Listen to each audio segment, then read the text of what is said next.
Welcome back to the Proper Football Podcast. Today, we're going to kickstart the episode with a pop quiz for each other.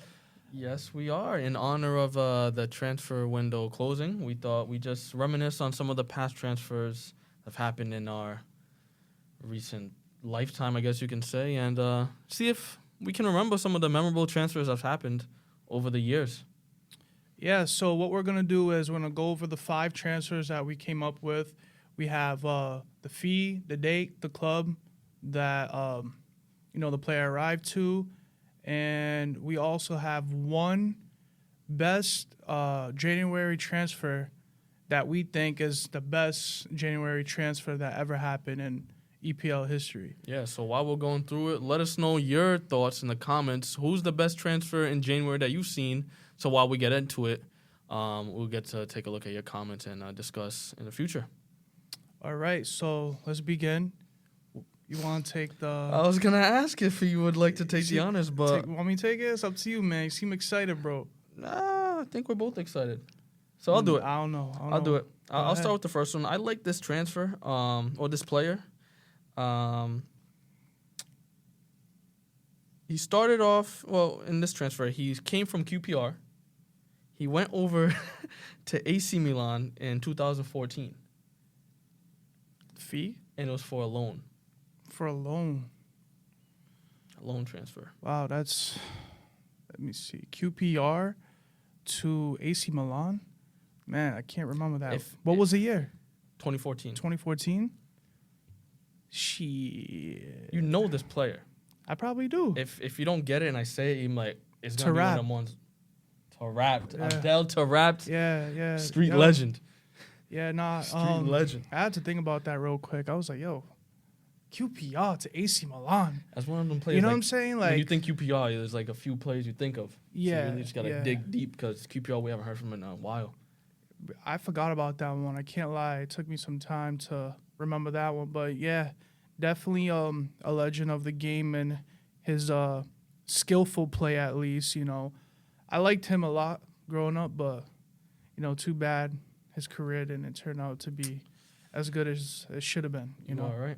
Yeah. So that was a good one though. That was a really good one. All right, for mine, I have you want to go all in a row, or do you want to go back and flip flop? All right. So all right, mine, I have this player. He came from Newcastle. He went to Aston Villa August 29th in 2009, and the price was 15 million euros. 2009, bro. How old was I? 12 years old? 11 years old? You know Newcastle to West Ham? Yeah. You know this. Who played for West Ham? He's played there for a few years, and after that, he made another transfer. Not going to say where, but... Yeah. If you need a hint, I'll give you a hint later on. Man, Newcastle to West Ham. Yes. No, to Aston Villa. I said West Ham? Oh, to Aston Villa. No, maybe I'm confusing it. No, it might have been my confusion. I'm thinking about the same magenta colors, the jerseys. All right, Aston Villa. Newcastle, bruh? Yeah, man. 2009, huh? Yo, so should we put like a time clock? Yeah, let's put a time clock, but let me tap in for a hint. Let me tap in for the hint. What's the hint? What's the hint? Man, hint is kind of crazy, bro. Let's see. Ooh, I don't want to say this. All right, you know what? He's an English player. English player. Newcastle to Aston Villa.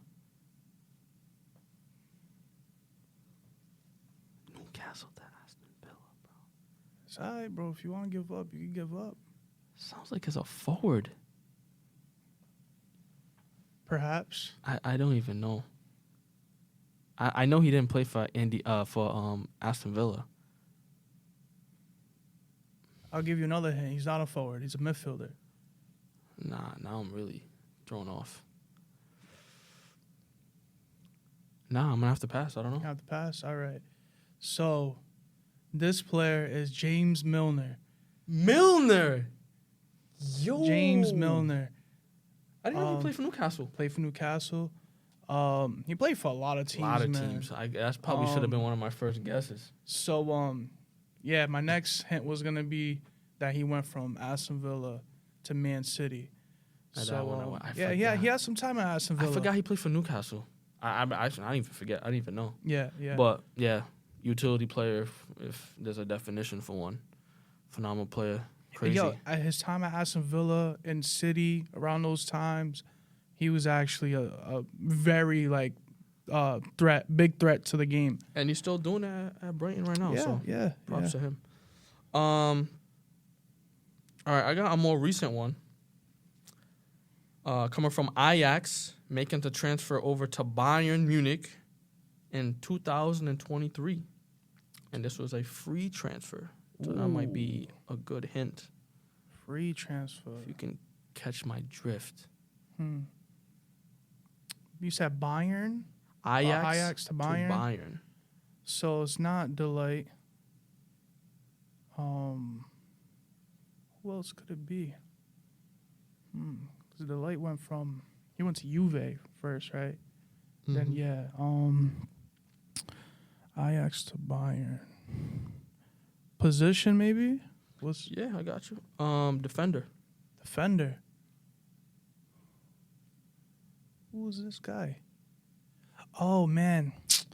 I know who's this guy. I just don't know how to pronounce his name. You know the guy, He plays for Morocco.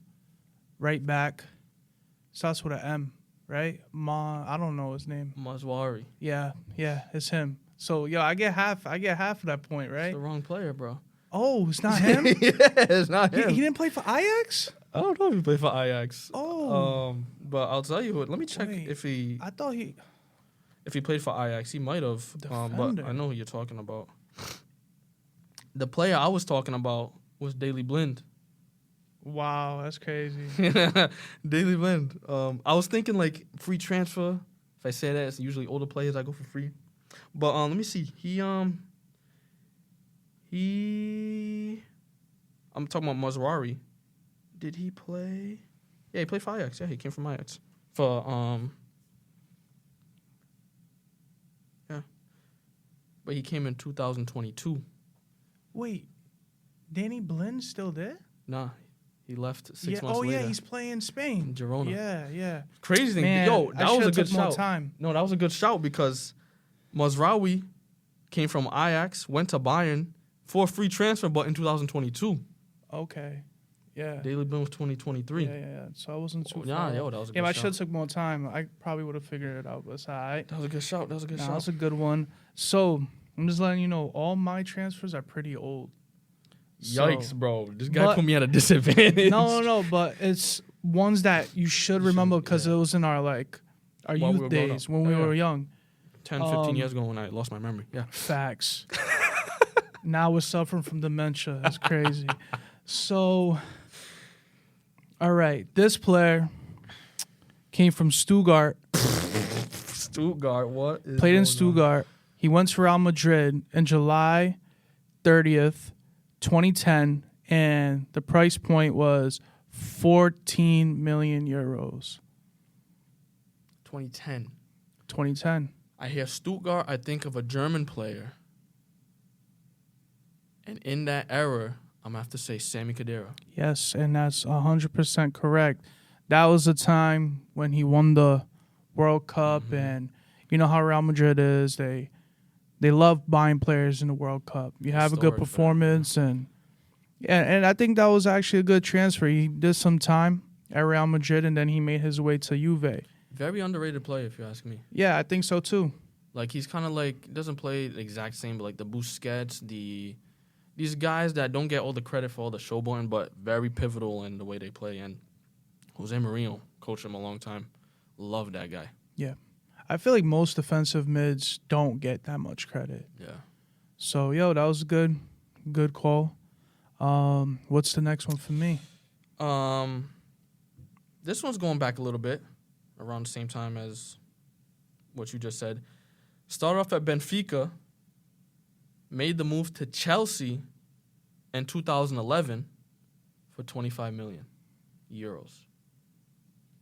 David Luiz. David Luiz. I was gonna say take your time on it because we liked that transfer from because Benfica I to think Chelsea. yeah, There's a lot of them. There was a few people that came up to mind, but I was like David Luiz for sure. I thought you might have thought about Ramirez. I thought about FIFA him. tactics that we went through. Yeah. That was a crazy time. No, David Luiz, good player, very fast center back, skillful. You know, like he could do everything. Decisive. Free kicks, yes, headers. Like, nah, dude. Defending. Like, Let's make sure we say that. Nah, right. He was a good center back when he was in his prime.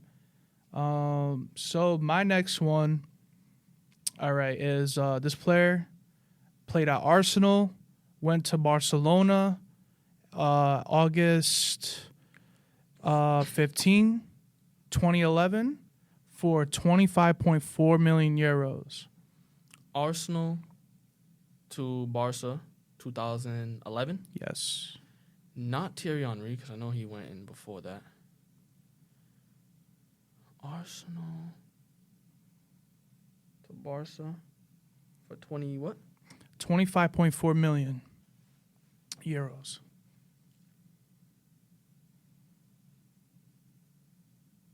Says Fabregas? Says Fabregas. Yeah, I know he went around that time and he came back to Chelsea, but what a player. Yeah, what a player. Started youth career at Barcelona, made his way very young at Arsenal. 16, made his debut. Yep. Captain at like 20, 21. Yep. So flip-flopped a little bit, went back and came back to the EPL. I think he says something about never like wanting to play for Chelsea or something like that. I don't know how true that is. You know how this stuff goes, man. I think I heard something like that. But yeah. Yo, he's a legend of the game, man. Legend, bro. I think he's so good. But this is one guy you can really say like very underrated and wasn't truly appreciated maybe in a Spain squad because you had, guys like Xavi and Iniesta there. And like, Busquets, you can't bench those guys. Bro, they were playing in Barcelona together. But, bro, think about this. Cesc Fabregas, they knew Cesc Fabregas was so good. They knew they couldn't bench him either, so they had to find a place for him. Bro, he played up top. Up top. He in the Euros, in the World Cup, he played up top. Yes, bro. And it's funny that you said it. I was looking at that squad like last week or a few days ago, and they literally played with 4 defenders and 6 midfielders. Out left, they had Iniesta. They had outright David Silva. Up top, Cesc Fabregas. In the middle, they had Xabi Alonso, Busquets, Xavi. But they did it with that squad. Ain't it crazy? They did it. They won everything. Because it was a possession-based, team. That was a very skillful Spain squad. Like you said, no number 9 up top. Cesc Fabregas. No crazy straight midfielders. Yeah. Yo, what a squad. That is crazy. But much respect to Cesc Fabregas. He was a very talented player. Definitely. Most definitely. On to the next transfer. We have this transfer a little bit kind of more recent. Came from Salzburg. Went to Dortmund. Borussia Dortmund, that is. In 2020 for 20 million euros. I'm going to go with my guy, Erling Haaland. Erling Haaland is correct. Yeah, man, Haaland. We don't got to say too much about him. He's back, healthy in the EPL. But at his time at Dortmund, man, guy was a machine. Yeah, and we saw the glimpses in Salzburg and even in the U18 Norway teams and stuff like that. It's a goal machine. Yeah. And he's continuing that. Yeah, he was, bro, I think I remember they played like Liverpool, Salzburg, and that's when Mino was at Salzburg too. Yeah? Yeah, I think he played with Mino. He played against Liverpool. Haaland was good at Salzburg too, man. Guy's a threat in every team he's ever played for. So I'm just thinking about how many goals he's gonna score this year. He's still joint number 1. He missed 2 months. Yeah, it's crazy. This guy's outrageous. It is crazy. People are slowly catching up, but they're not there yet. Salah's tied to him. Salah's tied, but Salah's been gone too. Games, yeah.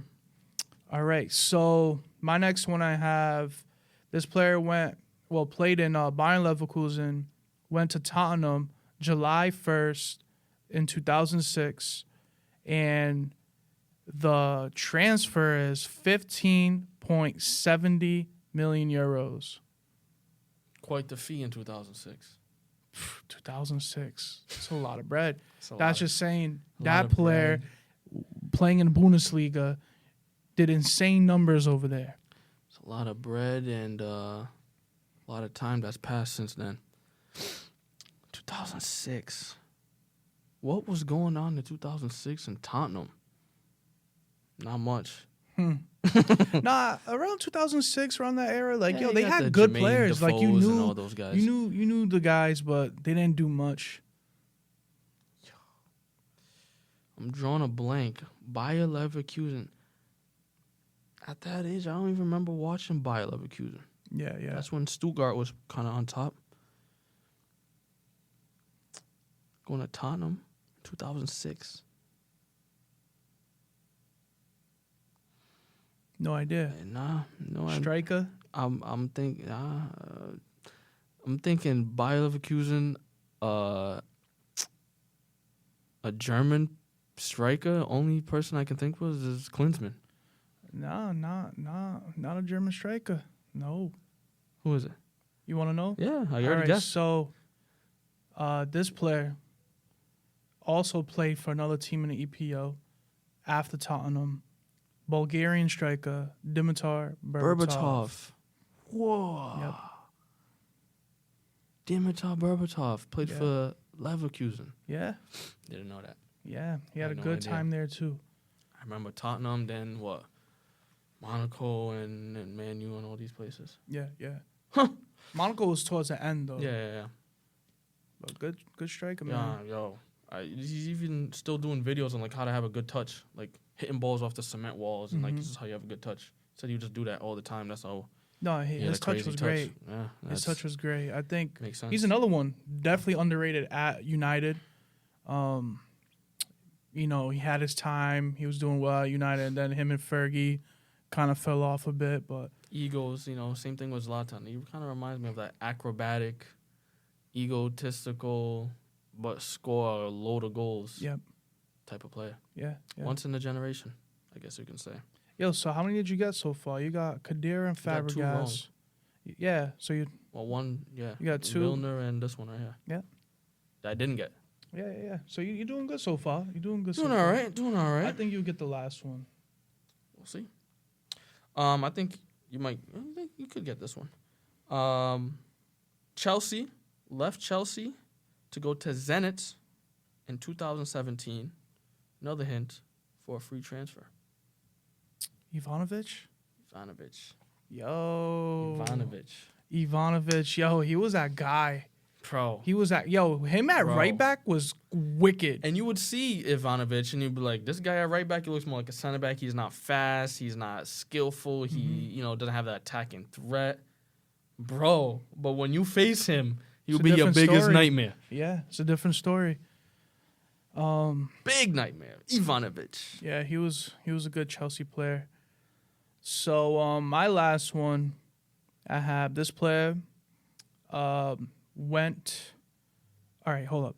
He played in Wolfsburg, went to Manchester City January 7th, 2011 for 37 million euros.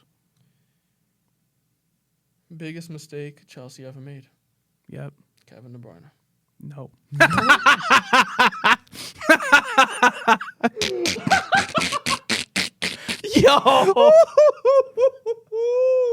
Yo, that's actually hilarious, bro. That's actually let me astray. You say, "Yep." Yo, that's hilarious. Why Wolfsburg to Man City? That's the first thing I think of. Yo, I didn't even think about it. Wow. Yo, that was actually a good shout, though. That was actually a good shout. That was a little too far away. 2011, I'm bugging. Yeah. He was still at Chelsea. He's 20 years old. Wow, Kevin De Bruyne. Wow, that was funny. What was it? You don't want to guess? I can guess. I could guess again. Wolfsburg to Man City.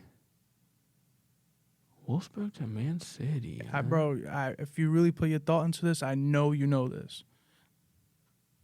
You were old enough to know this. I can give you another hint. Striker. He still plays till this day. Oh, Dzeko. Eden Dzeko, Yep. Wow, he's still playing Fenerbahce. Mm-hmm. Wow. Nah, but Dzeko at Man City, dude was a big threat. And this is a time where they just kept getting strikers, and he's still finding a way to they make had mad big strikers. It was like him, Tevez, Balotelli, Aguero. Yeah, they kept buying strikers at one point. They had Boney, all these guys. All these guys, bro. Yeah. Boney, I forgot. He used to wear number 2. Yeah. Swansea. Yeah. That pissed me off. That was good. So that was a 5. You did what? Great. You did 3 out of 5? 3 How out of many 5. did I 4. get? The only one you didn't get, which one? Danny Blinn. Which was a great shout anyway, because Yeah. It is what it is. So, last part of this segment, now we're going to talk about the best deadline transfer in January in the EPO. You want to take it away? Yeah, for me, had to do a little bit of research because of all time, January transfers, like some of them slip your mind. Mm-hmm. But for me, I mean, there's great shouts out there. It could have been, I mean, we can just name some of them. Vidic. Yep. Who else are some big ones? Van Dijk, another big one. Mm-hmm. Luis Suarez. These are all EPL ones, the major ones. Mm-hmm. But I had to go with Luis Suarez, man. Right. He had a big impact on that Liverpool squad when it was trying to get out of a situation where they never wanted to go back into. Yeah. And he was kind of the catalyst. Yeah, I actually went with him too. Just the time span, like, he was only there for 3 years. He did a lot for us single-handedly, Yeah. And we got the funds from Torres to get Luis Suarez and Andy Carroll deadline day, but we know the story. You know what I'm saying? Yeah. Andy Carroll didn't make out to be the player we wanted him to be, and Suarez did. So yeah, he went off to do amazing things after Liverpool. And not only that, the amazing things he did. Look at the price you guys got him for: 26 million euros, 26.5 million euros. For that amount of money, for what he did, 120 goal contributions in 110 games. Yeah. In the EPL. It's unheard of numbers. Yeah, and not even, the goals he scored, they weren't your average goals. Nah. Don't get me wrong, you might, tap. No, this guy was, scoring bangers from, way outside the box, free kicks, man, this guy did it all. Volleys. Yeah, he did it all, man. Did it all. Outside the boot, everything. At the end of the day, like I said, he was the catalyst of the new Liverpool that we've seen for the past 10 years or so. Yeah. Because without that signing, there may be a lot of big players that don't want to go there. But you see big players like Luis Suarez who won the treble at Barca. He came from that, line, that lineage of Liverpool players. That's something to be proud of. And arguably should have won a Premier League title if it wasn't from some unfortunate events that he couldn't control. Because in 2013, 2014 season, he did his thing. How many? He had the record at one point. He tied for the record with 31. Yeah, I mean, and he didn't even play the full season. Yeah, EPO, if he won that by himself, I think that would be one of the best titles won ever. Because, Liverpool, at that time, I don't even think Liverpool was a complete team. Well, yeah, who do you guys have on your team back then? You had Gerrard, but after Suarez and Gerrard, right now, you have 18-year-old Raheem Sterling. Yeah. You have 20-year-old Coutinho coming up. Sturridge. Yeah. Who was couldn't get into the Chelsea squad. Yeah. All these guys are just trying to fit in. Skirtle, all these guys. Lucas Leiva. We probably had Mignolet at that time. We had Lucas Leiva, no? Yeah. Lucas played there for a long time. All these players, man. Yeah. Glenn Johnson. It wasn't like our team wasn't good, but it wasn't competing for a title, an all-star team. You know what I'm saying? Especially for the Chelsea teams that we had back then, the Man U teams. Yes. Around those times. It wasn't comparable. But, yeah, Suarez, I mean, not to take away from any other players. We said, like, Van Dijk, huge uplifting when he came to Liverpool. Vidic, 5 Premier Leagues. Coming from, where did he come from? Somewhere in Russia? Moscow? Come on, bro. Yeah, I mean, Suarez is my favorite, but, you know, if you were to pick any one of those 3, I wouldn't even, like, disagree with you. Yeah. Because all those guys did a lot for the Premier League, you know, and even though Luis Suarez didn't win a Premier League, he made a history in the Premier League, you know, with the Golden Boot, and then Salah eventually coming, and Haaland eventually coming, you know. So, actually, the 31 goals, I don't think he played a complete season. He didn't. That's what I'm saying. Right. He got suspended for biting players. Ivanovic, I think it was. But no, I think I think this was with Patrice Evra. The comments. Yeah. The racial comments. Yeah. Dang. So this guy was, you know, a little tapped. But I forget how many games was it. It was like 5 to 8 games or something. I think it was like 7 games. Well, he played 33 games that season. So maybe he missed like 5 or 6, and then it continued into the next season or something. Yeah. Or whatever it was. But he didn't play a full season. So for him to score 31 goals in 33 games. Just imagine what the record would actually be. Exactly. Maybe it'd be the record for today. 36. It's because So maybe even more. Yeah. Wow, what a guy. I'm Suarez, man, for sure. So good shout on that one. I'm glad we agreed with that too. And this was a great segment. You picked some good transfers, and let us know what you think about this segment, and let us know about your favorite transfers in January, or maybe even some of the transfers in the past. So in the honor of African Cup of Nations, we thought it'd be cool to create our best African player of all time. So we got a few attributes here. We're going to select a player for each attribute, and that's going to be our most complete African player. Yeah, so the attributes are going to be passing, strength, heading, defending, dribbling, creativity, speed, and shooting. We'll go one by one, and we'll build the best African player known to man. All right. So let's get it started. Start with passing. Yeah, passing. I have. And one more thing we got to add. We can only choose one player for each category. So we can't kind of double dip. So if you hear, you know, what? You got this person's way better.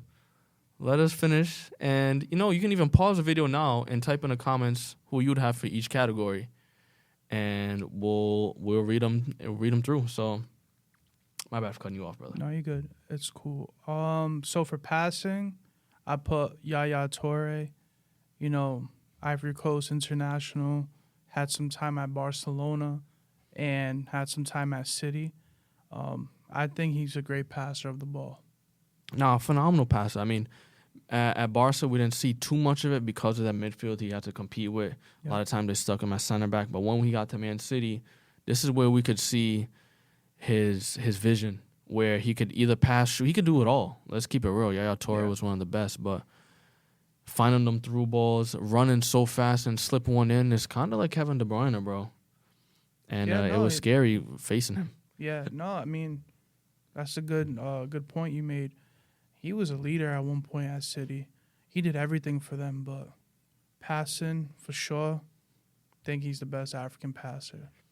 Yeah, that I've seen. And definitely fits into the best mold. Remember, we were trying to make a mold of the best African player. Can only choose one African player for each category. So, yeah, I have Yaya, too, for obviously the reasons we just named. Now we have strength.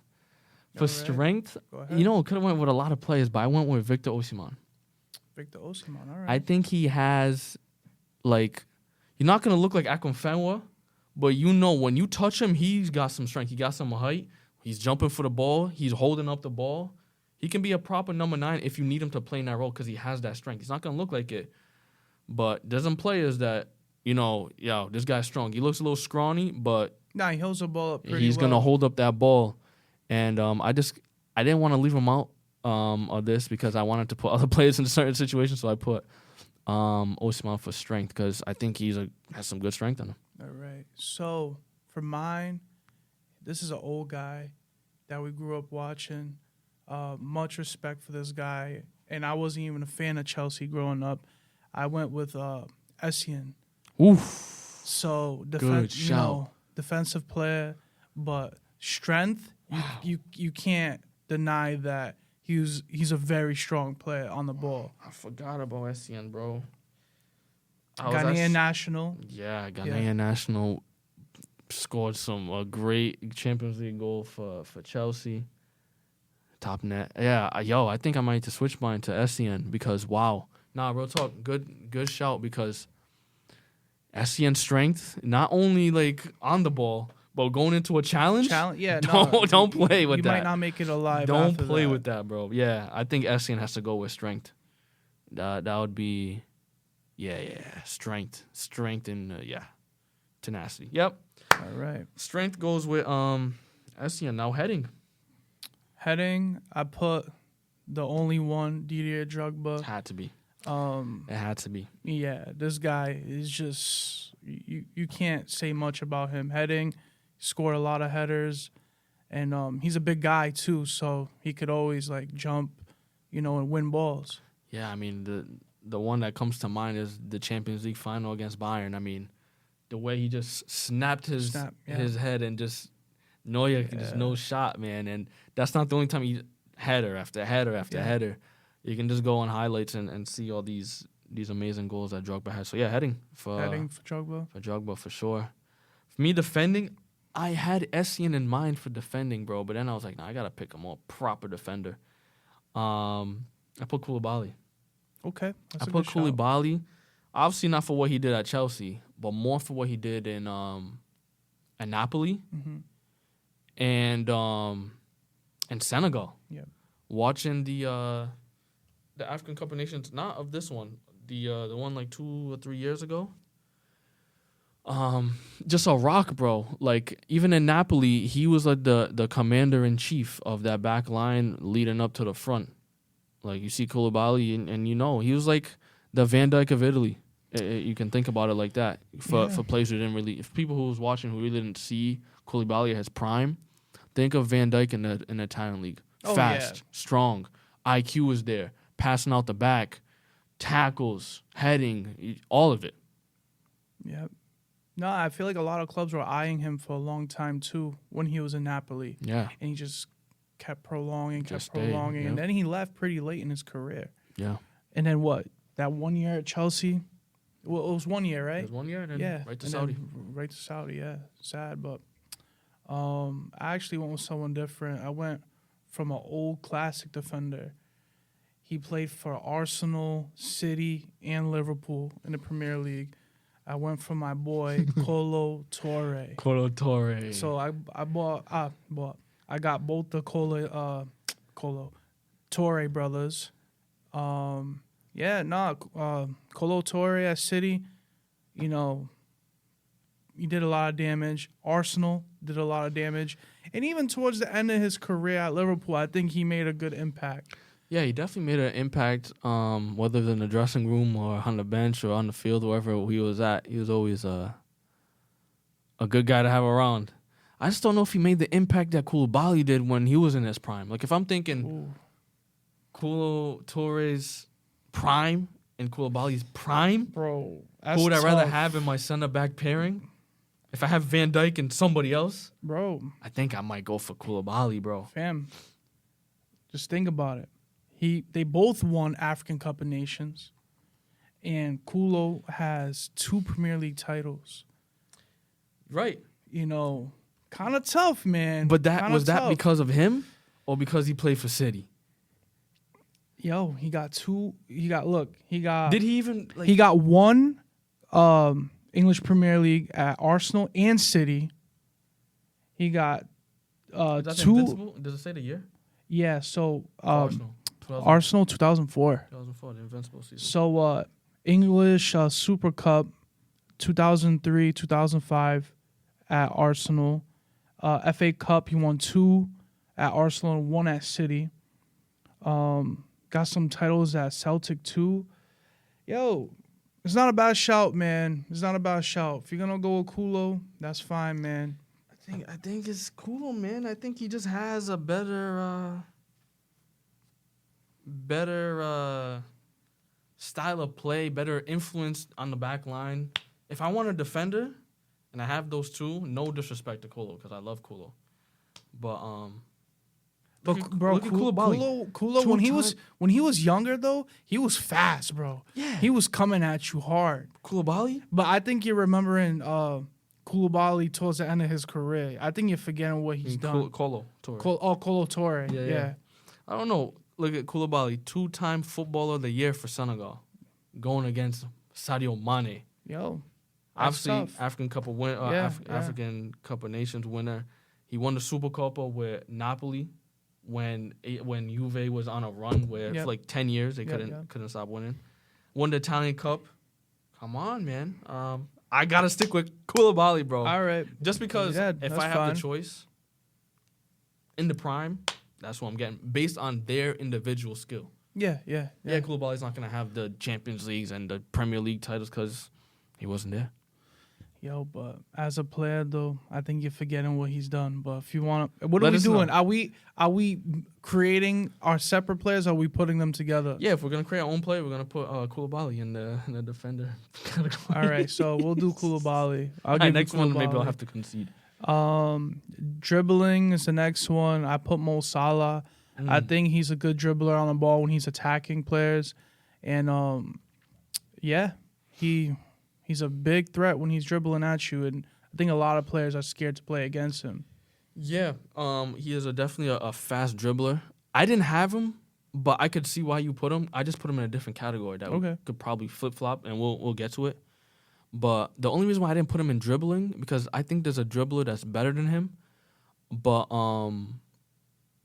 sometimes Salah's touch is a little the touch off. The touch is off, but dribbling off. though. Yeah, but sometimes he will dribble and then when he's going at you, it's a different story. See, like we ain't talking about touch. Touch is a whole different ball he game. Takes that first touch to go dribble. Sometimes it's like a little too heavy, a little off. So like I'll tell you who I had for the other category. No, just go with your dribbling right now. I had my dribbler. I had Riyad Mahrez. I had Mahrez because it's pretty good. The guy's dribbling is like glue on his on his feet, man. He is a serious dribbler. Very seldom you see him lose the ball, let alone have a bad touch. Yeah, that's very, very shout. Seldom. And that's why I had Mars. And we can go to the next category and we can come back and see like which one's best. But I'm good with either or. Because that's what I had for my other. No, because it's a good shout too. Maybe Salah's dribbling's not as best as Mahrez because Mahrez ain't that fast. You know what I'm saying? Maybe he got more control on the ball. Salah, he gets that ball, he's just thinking go, straight, direct, go. So all right, we could hold off on that one. The next one is creativity. Who you got? I had Mo Salah. I had Mahrez. You see what I'm saying? Like we could. I had a feeling. So I'm cool with flipping it, but I'll tell you the reason why I had him at creativity because I didn't think creativity just for other players. I thought creativity for yourself. How many times do you see Salah on that right wing going into the box? Could cross it, could do something, but make something out of nothing. Scores a goal, near post, far post, right foot, left foot. And like even now, his role at Liverpool has kind of changed a bit. He's assisting a lot more players. He's putting him in better positions. Like, Nunez and him had a really good partnership when they were playing together. Honestly, you know what? I'm going to stick with what you got. I think dribbling should go to Mahrez, and I think creativity should go to Mo Salah. Yeah, I mean, like we said, like it could go either or. It's just certain little intricacies that kind of changed the way I chose. I like that. So next we have speed. Who do you have? Sadio Mane is who I have. All right. He's a speed demon, bro. With or without the ball on that left wing, wow. I think you're not catching him. The one I'm about to say, I think you're gonna let Sadio go. Yeah. Yeah. Don't get me wrong, Sadio's fast. Yeah, very fast. But I'm intrigued. Even at his prime. But this guy in his prime. I'm sorry, bro. I'm not putting Mane over him. I got Aubameyang. Oh, yeah. Yeah. Aubameyang, oh, my goodness. Wow. Bro, that guy is fast, man. Bro, it's the strides. It has to be the strides. But he's faster. He's faster. He's faster. Whether it's quick feet, long strides, whatever it is. Nah, he's faster. Wow. Nah, but in Dortmund, he really showcased his speed. I can't put Mane over him. Ain't no way. A Mane-less African player. Yeah. I might have to because Aubameyang's speed is... Yeah, you can't put it over Mane's. It's different. Yeah, I might have to do that. I'm going to have to go with that. Aubameyang, good shout, bro. Yeah. Woof. Shooting. Shooting's the last one. It's the last one. So I went with a guy that played at the highest level for a long time, had some time in Spain, had some time in Italy with Inter Milan. I'm going with Eto'o. Samuel Eto'o. Yeah, man. Yeah, this is a great shout.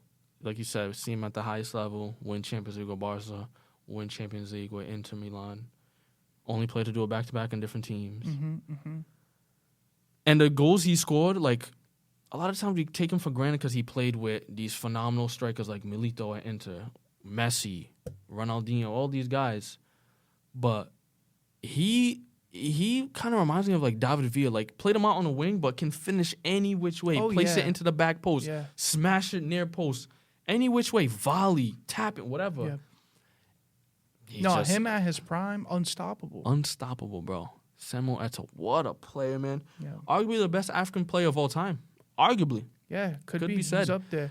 The players that, we selected are players that we seen play. I'm pretty sure there's a lot more African players that, that probably should be on this list, but I can't speak on players I've never seen. George Weah, I mean, Ballon d'Or winner, right? Yep. Only African player to ever do it. Look at that. Like, I can't speak on him too much. I just know the guy did damage when he played. Same thing with Roger Miller. Yep. The Awu brothers, dad, Pele, something Pele. Yep. It's a lot. We didn't watch them. There's a lot. We know they're legends, they're greats. We just don't know how they play, so we can't put them in here. So if you might have watched them and you have more knowledge than us, let us know in the comments, and maybe we'll do another one with just the old rerun. times. Maybe I'll go back and see some more footage. I've seen footage of him play, but I need more than just the footage. I need to see, like, games. Yeah. I need to see what did this guy do for 90 minutes. Not only that, how did they make us feel while we were watching them? Like, Eto'o. Yeah. Man, Drogba, especially a Chelsea fan. Eto'o, when you was a kid, bro, like, I was a striker growing up. Watching this guy play, I'm like, yo, like, he's inspirational, So let's run through our list real quick. So with passing, we went with Yaya. Yeah. Strength, we went with Essien. Heading, we went with Drogba. Defending, we went with Koulibaly. Dribbling, we went with, Mahrez. Yep. Creativity, we went with Mo Salah. Speed, Aubameyang. Yep. And shooting, Samuel Eto'o. Man, that's quite the player. Yeah, this is a great list. And, African Cup of Nations coming to a close. Cape Verde's out. I didn't know. I had to mention that real quick. My heart's a little bit broken. Yo, haven't got a haircut since that day, man. I'm just haven't ate, haven't slept. Just been out, down and out. Man. Maybe they need you on the national team. Hey, I'm get back to your full fitness. But thank you for tuning in on this segment. We're gonna go on to our last segment of the night, and it's gonna be the game between Arsenal and Liverpool. All right, now time for some scoreline summaries with the weekly newscast. We're going to name some of the games that went on this past weekend and give you the results. Everton tie with Spurs 2-2. Exciting game. Brighton come back from a dreadful loss last week and beat Crystal Palace at home 4-1. Burnley come up with a crucial draw with Fulham 2-2. Newcastle with the outrageously exciting game against Luton. They tie 4-4. And Sheffield United have a shameful loss against Aston Villa, 5-0. And in that game, Sheffield United fans were leaving at the 20th minute. Oh, yeah. That shit was crazy, man. It was crazy. I watched the game. It was really bad. A lot of goals. But, for Luton Town, they're becoming a better team. Yes, indeed. And entertaining team. Not only that, they had a good game against Arsenal a few weeks back. They beat Brighton 4-0 last week. Yeah. Sheesh. Yeah, they're stepping their game 2 up. games in a row. So I'm going to continue on. We have Bournemouth and Nottingham Forest tied 1-1.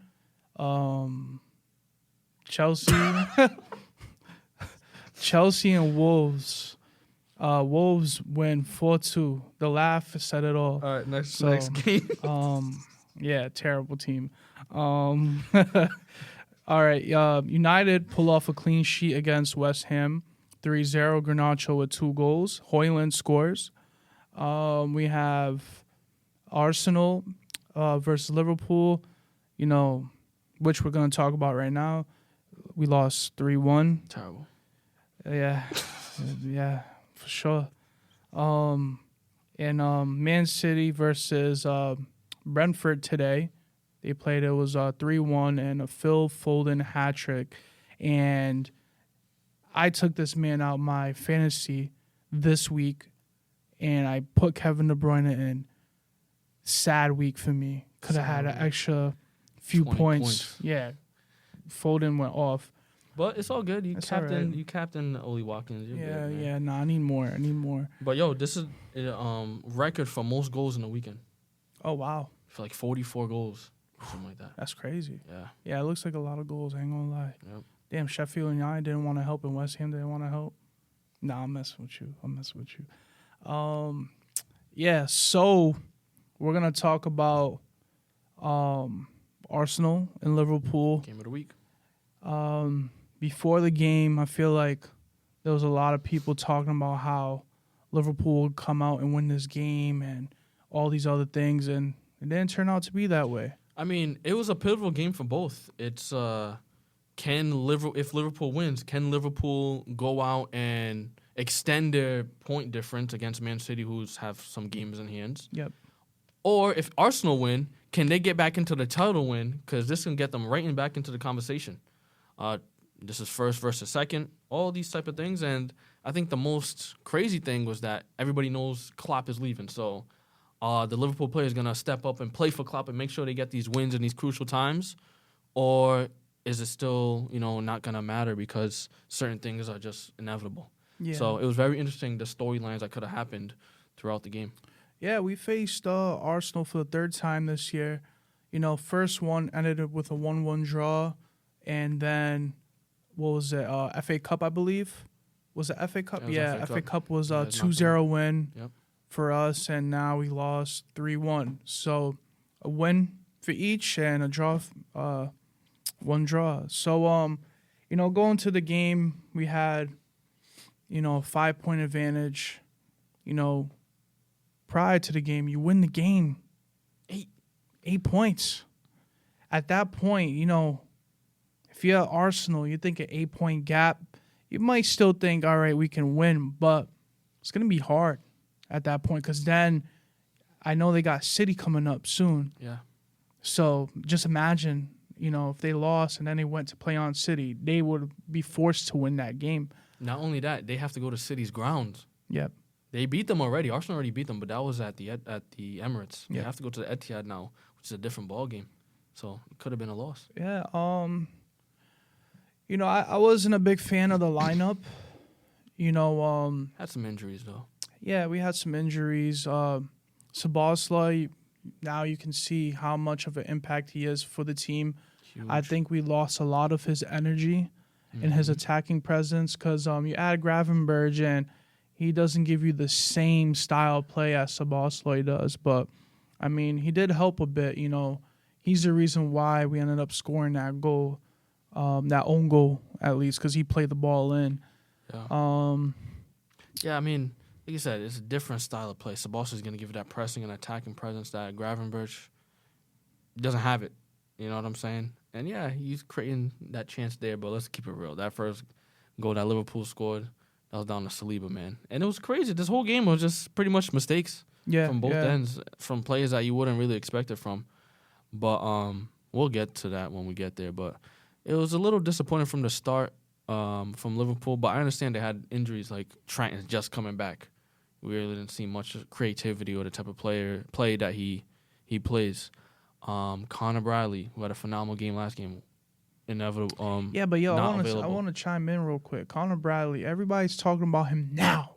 You know what I'm saying? When I was mentioning him weeks and months ago, you know what I'm saying, he wasn't even in a conversation. Yeah, because as a Liverpool fan, you guys you see this inside stuff. Like when I mentioned Alfie Gilchrist from the academy, and he starts going off in the next few games, it's because I'm gonna have a Chelsea background. Connor Bradley for you. Yeah. Now the world sees him. Not the whole world's like, oh, if Connor Bradley was here, and Trent would plays he in the start? And all this what are your thoughts on that? Like, if Connor Bradley was available, or he is probably going to be available next game, where does Trent play? Does he still stay in the right back position, or does Connor Bradley slip in? I mean, you know, I think Klopp is in a serious predicament, you know, because when you have a guy that comes in and, you know, does outstanding numbers like Connor Bradley did recently, it's kind of tough. But then again, you know, Trent has been there, you know, for a while. So you would think Trent will get his spot back, right, just like Robo would get his spot back eventually. You know, Joe Gomez started, but he came in for Trent later on in the game. Is it a good time, though, to finally integrate Trent into that center mid, defensive mid, and have Connor Bradley shine? You know what it is, position? though? Now it's really tough. Now, if you're trying things right now, true, when you're trying to win the league, you may fall through another problem. Mm-hmm. And then again, Klopp, you know, it's his last season, so I don't think he has much time to experiment right now. So I think we have to stick to what we know. I just think Trent needs to step up his game, and, you know, he needs to hold himself accountable. You know, like Konate can't keep running, you know, to the right back position and having to drop back in the center back position, because then you open up space for the other team to come in and run through you. And you see the problems that he had throughout the game with Havertz. Like, I never would have thought in a million years Havertz is giving big problems to Konate, but it's because of the way Havertz was playing that false nine, bringing him out of position. Yep. And then knowing that space for Martinelli is going to be in that gap. And that's where I was going to get to. And now Konate is like, yo, what am I supposed to do? Cover two guys at once? Yep. And I think Arteta and Arsenal exploited that area perfectly. Yeah. So, I don't know. I think right now, when it comes to Liverpool players, it's just whoever's healthy, you're going to get a start. You know what I'm saying? Yeah. So if Connor Bradley started, I wouldn't be mad. But if he had a bad game, people probably would say, oh, Trent should have started. And this, you know, so it is what it is. I think our midfield wasn't too great. You know, Arsenal looked, you know, complete. Like the shape that they had throughout the first half, like Liverpool couldn't do anything. Like we couldn't. The most pass, we had more passing, but the most passing we could do was a cross. Yeah, it was very safe, not risky at all. Very uncharacteristic, I saw from Liverpool. But that kind of, to credit Arsenal, they kind of wanted it like that because they don't want this open style of play. Even though I was looking at the two starting lineups, I looked at Arsenal and I saw the midfield: Jorginho, Declan Rice, Odegaard. I said, Arteta wants to make sure defensive. They keep their shape in that midfield. Like, they don't want to move around too much. But what I saw is that Odegaard, because Jorginho was playing, you know, he can keep possession.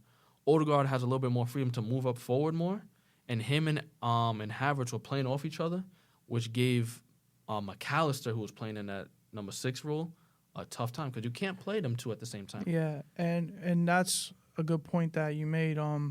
McAllister, sometimes when he got the ball, you take 1, 2, 3 too many touches, and then you get the ball, and then you get hit with counterattacks. And that's what Arsenal wanted to do. Yeah, stay in a great shape, counterattack. Yep. And you saw that on the first goal. Yep, that is true. You know, I'm not. It's not much to say for me. For No shots for Liverpool. No shots. Yeah. Kind of crazy how they even scored, but obviously it was because of the own goal. Saliba mistake. Gabriel, unfortunately, got a -1 we had for me. one shot. It was Gakpo, but it wasn't on target. Yeah, no shots on target is what I mean. So, like, Gakpo was very disappointing. Darwin Núñez couldn't start because he had an injury that he's ended up coming in. But I was trying to think of one player that kind of stood out for Liverpool because it's always usually something. But I couldn't think of anybody. I think everybody played pretty bad. And then Alisson and Van Dijk, specifically Van Dijk, I think had a terrible game as far as he's supposed to be one of the captains. He's supposed to be vocal, organizing. He's making the mistakes. He's not going to the challenge. Even the last goal with Martinelli. Yep. Block off the angle. And it's like he's just jogging there. Yeah, I'm Van Dijk. I'll get there when I get there. Yeah. I'll block something like I've done my whole career. But and never happens. You talking about the third goal? The last goal. Yeah. Yeah, so, but I mean, that's tough at that point. You got Konate out, and now you're the only guy back there. As far as, like, a terrible game, I don't know if it was a terrible game. I think it was just miscommunication. You know, the second goal of Martinelli, it was a gift, you know. Maybe if there was better communication, you know, Alisson stays back and maybe Van Dijk, you know, headers the ball, kicks the ball out, something. But it's just miscommunication, you know. And then, the Martinelli actually, like... that wasn't a foul. No, it wasn't a foul. It wasn't a foul, but, like, he shoulder checked Van Dijk, but that pushed Van Dijk to go forward a little bit. And then that's why... You know, the kick is miscalculated because Van Dijk is going in a different direction now. I saw a screenshot. It was mad funny. Like, Van Dijk's face when he knew that he messed up. Like, wow, there's shoulder. Because he knew, like, he made the mistake. Because, what happens if he didn't shoulder check him? Maybe Alisson gets the ball. I don't know. It's true. But as a defender, you got to stay strong. You got to stay strong. And but, you know, if you're running forward, sometimes you're not really, like, in a position to hold yourself up, you know, when someone's behind you. Pause. That is crazy. Cut that part out. Wow. So, Arsenal, I think, Jorginho stood out for me. Odegaard stood out for me. Martinelli, of course, stood out for me.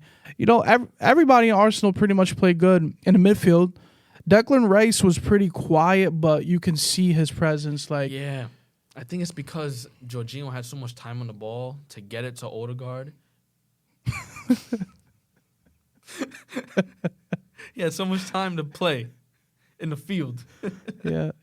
And get it to Odegaard. And Odegaard, you can see, like, he was looking for Saka or Martinelli or even Havertz to create some chances in the channel. So, and then after that second goal that they scored, they pretty much just dropped back. And it was like, all right, we're going to hold this. We're not going to... And that's what caused Liverpool to make these safe passes and side to side and backwards. There's even once that after the second goal, they had 72% possession, Liverpool, but couldn't create any chances. But yeah, it was pointless possession. Man marking. Pointless possession. I mean, it is what it is. Plus the red card. Plus the red card. But then again, we're already 2-1 down. Do we come back and tie? I don't even think so. You know, even with 11 men. You guys missed Salah's creativity, like spark that can change anything in a moment. I got to say, I don't think this had anything to do with Salah. I think it just had to do with, you know, our game plan and how we chose to go up the field. You know what I'm saying?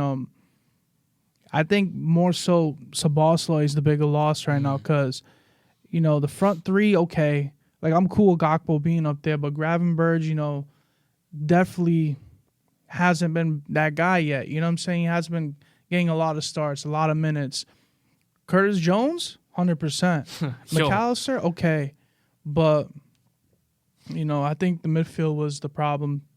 Curtis Jones, man. Because, Szoboszlai does defensive work, too. You got to remember that. So, how many times we see him pretty much playing right back, helping out Trent.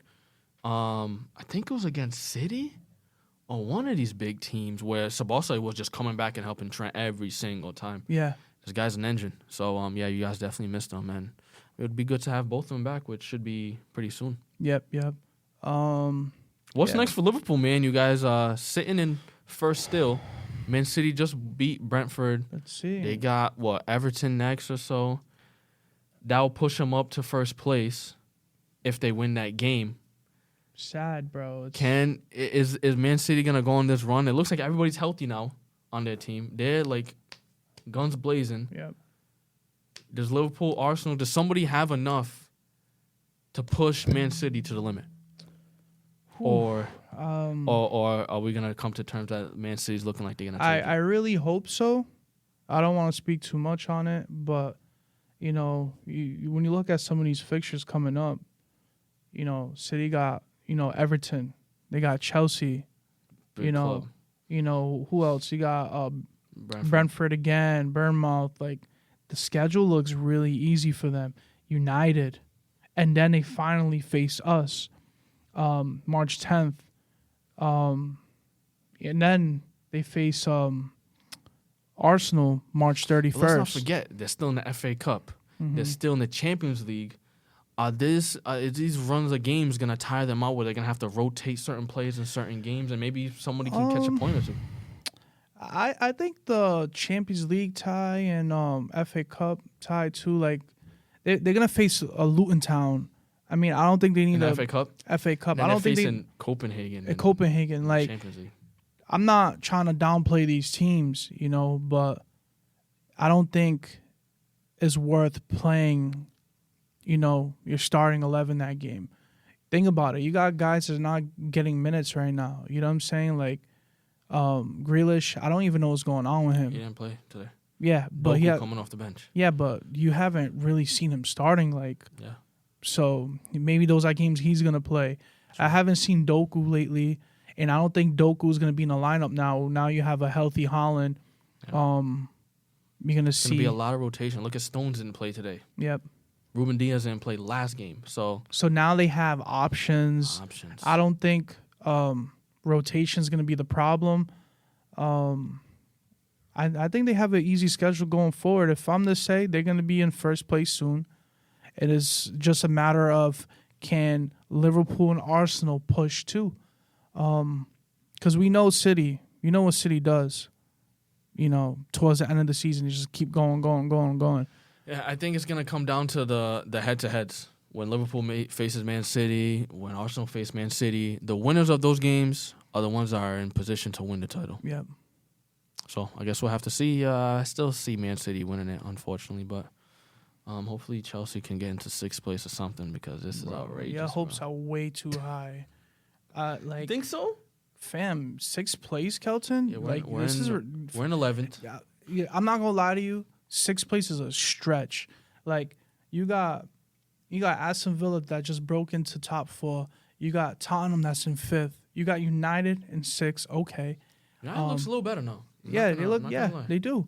But you got West Ham, Brighton, Newcastle, Wolves just beat you. They're in 10th. Bro, 6th place is a stretch. I'm sorry. That's not happening. Yeah, it's not happening. So, relegation? Nah, I'm messing with you. But, no, I mean, hopefully Chelsea... Yo, it's looking pretty bad. I ain't gonna lie. It's looking really bad. Find some time to talk about Chelsea in depth. But yeah, that's a whole different... Liverpool... drop the ball, I guess you can say, and better luck next time in the next game. I mean, I hope this is a game that they look and they see all the spots that they made mistakes in. They don't make those same mistakes coming in, the next upcoming games, and they remember that Klopp is leaving and they just find fuel off that. You're going to have to find some fuel and some gasoline, petroleum, everything, because the way Man City is going, they're going to be hard to stop, bro. They got one direction and it's up. Yep, that is correct. So, that's the last segment of the night. Thank you for tuning in. Continue to watch us, support us, like, share, and subscribe, and we'll see you next week.